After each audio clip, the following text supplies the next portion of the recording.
이렇게 중요한 부분, 체크 포인트가 있어요. 이 부분을 알고 독송하면 비교할 수 없을 만큼 여러분들이 큰 힘을 얻을 수 있는데요. 오늘은 방편품을 독송했잖아요. 우리가 이제 100일 동안 독송하면서 제가 이렇게 체크 포인트를 여러분들한테 이렇게 일러줄 테니까요. 어떤 부분은 이제 반복되기도 하고, 어떤 부분은 그냥 스쳐 지나갈 수도 있고, 어떤 부분은 제가 설명을 못 드리는 부분도 있을 거예요. 오늘 55페이지 방편품 처음을 이렇게 보면, 아주 방편품은 법화경의 요품이에요, 요품. 법화경의 28개 품에 단 한 품을 뽑아라. 이렇게 얘기하면 많은 학자들이 열애 수량품, 제16 열애 수량품을 말씀하시는데요. 그에 못지않게 그 다음으로 두 번째로 뽑히는 게 이제 방편품이에요. 방편품에는 어떻게 보면 이제 이렇게 열애 수량품보다 더 중요한, 더 근본적인 말씀들이 들어있고요. 그러니까 법화경에서 말씀하시고자 하는 요지는 열애 수량품이 열애 수량품이 있을 수 있는데 부처님께서 말씀하시는 것은 오히려 방편품이지 않겠나라는 그런 생각이 듭니다. 방편품을 이해하지 못하면 법화경을 이해할 수 없다. 다른 말로 방편품만 이해하면 법화경 끝난다. 방편품만 이해만 해도 된다 할 정도입니다. 세 번째 줄 보면 모든 부처님의 지혜는 매우 깊고 한량 없어요. 지혜는 부처님의 지혜를 찬탄하는 거죠. 요게 이제 아주 중요한 거예요. 부처님의 지혜는 매우 깊고 한량이 없어. 부처님의 위덕이 깊고 한량 없어. 뭐 자비가 한량이 없어. 뭐 신통이 한량이 없어. 뭐 부처님의 능력이 한량 없어. 이런 것들도 많이 있지만 여기서는 자비를 먼저 들은 거예요. 지혜. 부처님의 지혜는 한량 없다. 그래서 이 경은 지혜의 경이다 라고 할 수 있겠죠. 지혜를 설명하는 거예요. 그 까닭에 대해서 이제 설명하고, 그 까닭은 다음에 여러분들한테 하고요. 그러면 그 부처님의 지혜는 뭘까? 그걸 제법실상이라고도 얘기해요. 제법실상. 그 법화경에 이제 사구계가 있어요. 제법종본래, 상자정멸상, 불자행도의 내세득작불 이러면서 제법종본래, 제법의 종종 가지가지는 본래가 상자정멸상 스스로 서로가 정멸한 모습이다. 완전한 모습이다라는 거예요. 정멸한 모습이라는 게. 그것이 56페이지 보면 제일 밑에 줄 보면 실상에 대한 이야기가 나와요. 이런 거는 이제 밑줄 쫙쫙 긁으면서 이거는 외워야 되는 거예요. 이제 부처님이 말씀하신 실상은 뭐냐? 바로 여시상, 여시상, 여시성, 여시체, 여시력, 여시작, 여시인, 여시연, 여시과, 여시보, 그리고 여시본말 구경, 이렇게 10가지예요. 이걸 보고 10여시라고 얘기를 해요. 10여시. 이게 무슨 말이냐? 좀 약간 이제 어렵죠. 부처님이 말씀하신 실상은 뭐냐? 바로 여시상. 그 여시라는 말이 참 쉽지 않은 말이에요. 여시라는 것이 같을 여자에 오를 시자거든요. 그러하다. 같을요. 그러하다. 그러한 모습. 여기서 그러한 모습이나 그러한 일 이야기가 어려운 말인데요. 그냥 있는 그대로의 모습이 여시예요. 있는 그대로. 지금 여기. 여시라는 것은 지금 여기, 지금 이 순간 있는 그대로. 이렇게 생각하면 돼요. 있는 그대로, 지금 여기. 그러면 여시상하면 그대로의 모습, 모양상자예요. 보여주는 여러분들의 모습은 여시상이다. 완벽하다. 여러분들의 모습은 완벽해요. 제가 배가 좀 나왔는데요. 완벽해요. 배 나와서 완벽해요. 배 나와서 완벽한 거예요. 여러분들이 나이가 더 늘고 70이 되고 80이 되고 막 90이 되면 꾸부렁하고 이제 이렇게 그 주름이 많고 막 아야아야 하면서 막 그러겠죠. 완벽해요. 그것도 여시상이에요. 우리가 똥을 보고 냄새나, 더러워 이런 분별심이고요. 여시상은 완벽해. 저 바퀴 완벽해. 바퀴 여시상이에요. 여시상. 완벽합니다. 바퀴가 더럽다고 여기는 것은, 징그럽다고 여기는 것은 우리 사람들이 가지고 있는 이제 망념이죠. 자연계에서 보면 그냥 완벽해요. 지구의 대멸종, 지구가 화산 폭파가 일어나고 지진이 일어나고 기후 변화가 심해서 우리가 대멸종을 겪고 인류의 대멸종 완벽해. 너무 완벽하지 않아요? 인류가 대멸종한다네? 완벽해요. 다시 또 인류가 또 살아나서 인류가 번영해. 그리고 또 완벽해. 세상에 완벽하지 않은 모습은 없다. 모두 다 완벽하다. 이게 여시상이에요. 여시성이라는 것은 그것에 대한 성품이에요. 완벽한 성품. 어떤 악을 저지르는 사람도 본래의 성품은 완벽하다. 이게 여시성이에요. 또 그 다음에 여시체. 체라는 것은 본체, 본모습, 본체, 체와 용이 있는데요. 체는 본래 가진 모습, 용은 그걸 쓰는 것을 말해요. 약간 이해하기가 어려워요. 저도 이렇게 체하고 성하고 이것을 어떻게 구분해야 될지 확실하게 이렇게 와닿는 게 잘 없는데요.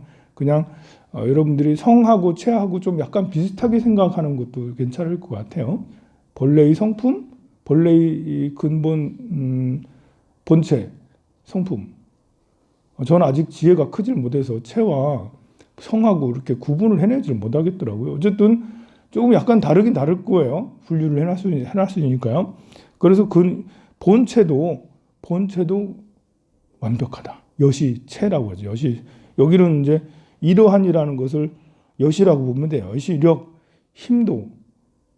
여러분들이 이렇게 기운이 하나도 없어도 완벽한 힘이고요. 기운이 세도 완벽한 힘이고요. 포크레인도 완벽한 힘이고 삽도 완벽한 힘이고 그냥 지푸라기 하나 들 힘도 없어도 여시력이라는 거죠. 여시력. 완벽한 힘이다. 세상의 모든 힘들은 중력의 힘이든 아니면 서로 끌어당기는 힘이든 무슨 힘이든 다 완벽하다. 이게 여시력이에요. 그리고 여시작, 만들어지는 작용을 얘기하는 거예요. 이 형성되어 움직이려고 하는 힘이 움직여지는 것을 작이라고 하겠죠. 이것도 역시 완벽하다. 그리고 원인이 되는 원인이 되는 이것도 역시 완벽하고 연이라는 거, 연유라는 것은 조건이에요. 우리가 조건 지어지는 일들, 이렇게 조건이라는 것은 기후도 조건이고 어떤 상황이든 다 조건이 될 수가 있어요. 우리가 만남도 조건이 되고요. 우리가 만남이라는 것이 인도 되기도 하고 조건이 되기도 하고 그리고 과가 되기도 하죠. 이게 인, 과, 연, 보가 함께 같이 있는 게 이 순간이에요. 이 순간은 미래의 원인이 되기도 하고 과거의 결과가 되기도 하고 지금의 조건이 되기도 하죠. 우리가 서로 만났으니까 아니면 내 심리 상태가 어떠니까 내 건강이 어떠니까 이런 모든 것이 조건이에요. 기후가 어떠니까 이거 다 조건이거든요. 그러니까 이 순간은 사실 원인과 조건과 영과 과와 보, 또 과하고 보하고 과보라고 하잖아요. 저희 과보도 이렇게 구별하기가 쉽지가 않아요. 결과도 사실 보잖아. 어떤 곳에서 원인이 돼서 결과가 됐으니까. 근데 보의 입장은 보는 과보. 보를 설명하니까 과자가 또 나오네요. 보는 뭘 받는다라는 그런 측면이 더 많잖아요. 결과는 벌어진 현상. 그래서 과하고 보하고는 구분하기가 쉽지가 않은데 어디에다 더 방점을 두느냐에 따라서 어디가 뭐가 과고 뭐가 보가 되는 거겠죠. 우리가 업보를 받아서 무슨 업을 받아서 보를 받아서 지옥에 떨어지다. 이게 보죠. 보를 받아서 천상에 태어나다. 보를 받아서 부자가 되다. 이렇게 이것도 역시 완벽하다. 억울해할 필요 없어요. 무슨 과보로 이렇게 내가 멍청이가 됐나 이러면서 무슨 과보로 내가 이렇게 가난한가 이런 생각하지 마시고요. 그 자체로 완벽하다. 이게 여시인, 여시과, 여시성, 여시체, 여심, 보호라고 할 수가 있어요. 마지막으로 본말 구경이 있어요. 본말 구경. 본말과 구경, 이것은 처음과 끝을 얘기하는 거예요. 이제 처음과 끝, 알파와 오메가 뭐 이렇게 하면서 처음과 끝을 얘기하는 게 본말 구경. 지금 처음 여시상부터 여시보까지 쭉 11개를, 그 9개를 얘기했는데요. 마지막 10번째는 처음과 끝이 본말 구경이 여시하다, 그러하다라는 거예요. 그러니까 좀 약간 이해하기가 쉽지가 않고 약간 이렇게 어려운 개념이긴 하지만 우리 일상생활 속에서 꼭 필요한 개념이고 법화경을 이해하는 열쇠 중요한 키 중에 하나예요. 법화경은 각 품마다 마디존이 있고 중요한 포인트가 있는데 가장 중요한 왜 이렇게 그 강요라고 해가지고 별이강자라고 강이 있거든요. 별이강이 무슨 뜻이냐면 그물이 있으면 그물코의 한 부분을 잡아당기면 나머지가 쭉 끌어오는 거 있잖아요. 이걸 보고 강이라고 그러는데 별이강자인데요. 이게 그거예요. 심여시를 이해하면 나머지가 그대로 쭉 이제 법화경의 나머지를 쭉 이렇게 나머지를 다 이해할 수 있는 그 근본 중심 축의 고리가 될 수가 있는 것이 바로 이 십여시라고 할 수 있습니다. 자, 부처님의 지혜는 이 십여시, 부처님이 지혜로운 것은 지혜로워서 십여시가 된 거고 십여시를 이해하니까 지혜롭게 되는 거라 할 수가 있습니다. 그래서 부처님의 지혜를 먼저 찬탄하고 바로 부처님의 지혜는 바로 이거다. 딴 게 아니다. 십여시가 부처님의 지혜다라고 그렇게 하고요.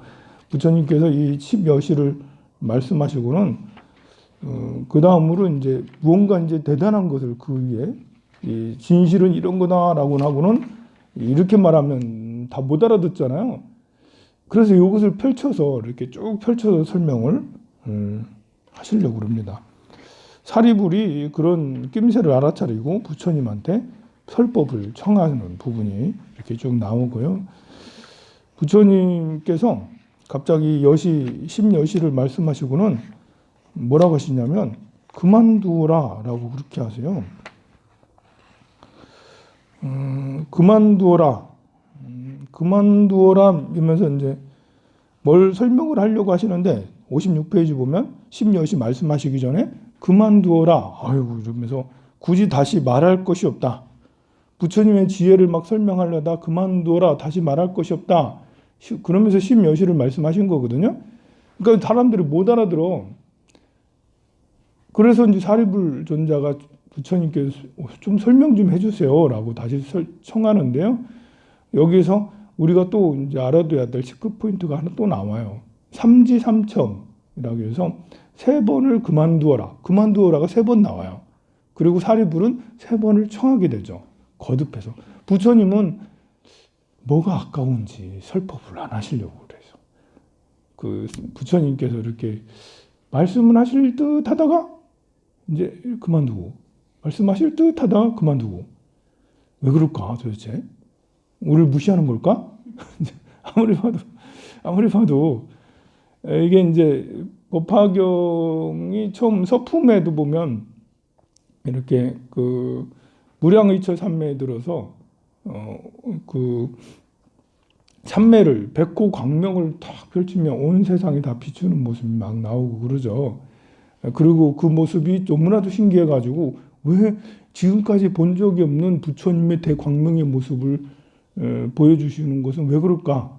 미륵보살이 그걸 의심해서 문수보살한테 왜 그럴까요? 라고 했더니 문수보살이 옛날부터 부처님께서 아주 중요한 말씀을 하시기 전에 항상 저렇게 백호 광명을 놓으셔서 온 세상의 광명으로 다 비췄다. 아마 지금 중요한 말씀인 법화경을 설법할 것 같다. 라고 그렇게 이제 설명하는 부분이 나와요.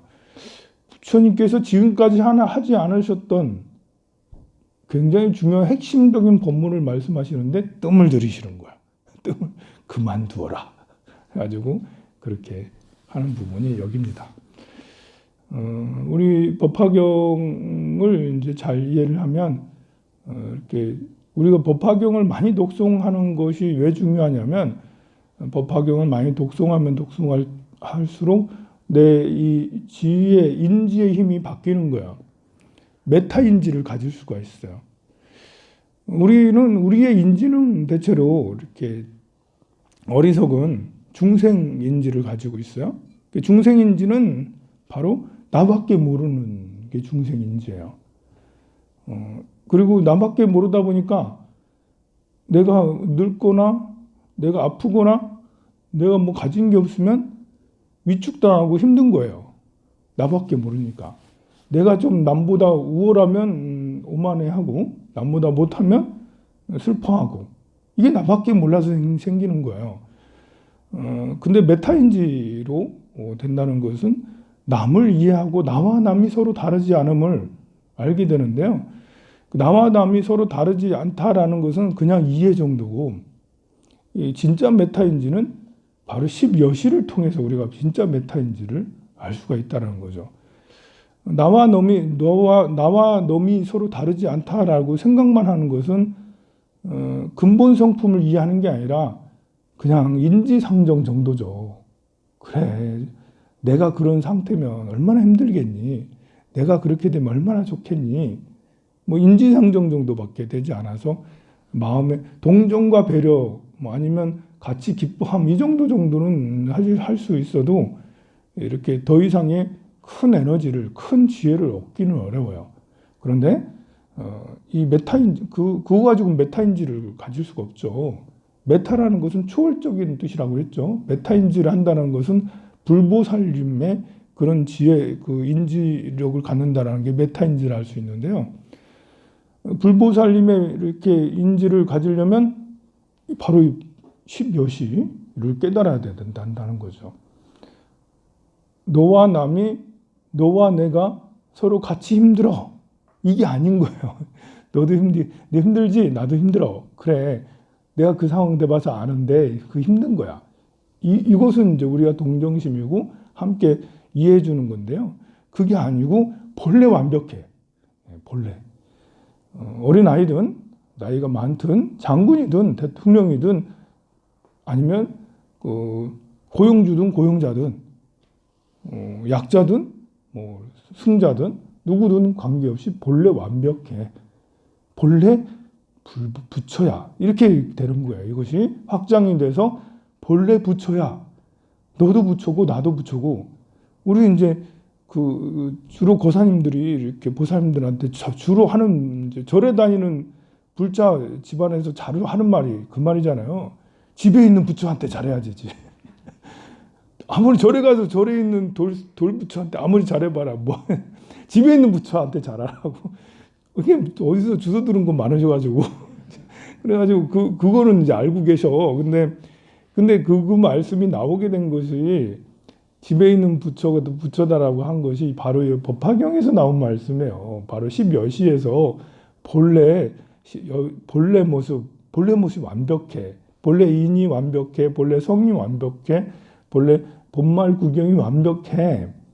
그러니 부처야. 네가 본래 부처다라는 것이 이어지게 되는 거죠. 그렇게 이제 계속해서 법화경을 독송하고 하다 보면 이제 너와 남이 모두 다 부처다라는 이런 것이 확신이 더 커지게 돼요. 근데 부처라는 것도 그냥 부처가 아니라 여시상, 여시성, 여시작, 여시인, 여시연, 여신, 본말 구경 이렇게 하나하나 체계적으로 이렇게 하면 그러면 이제 그것이 흔들리지 않는 나한테 잘해? 이게 내가 부처야? 이럴 때는 기분 좋아하고 부처한테 못할 수도 있잖아. 그죠? 부처님도 천대 받을 수도 있는 거예요.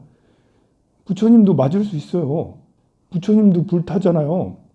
우리 절에야 우리 부처님은 좋으시겠어. 우리 불제자들이 얼마나 잘 모셔요. 우리 부처님은, 우리 절 부처님은 복이 많으셔.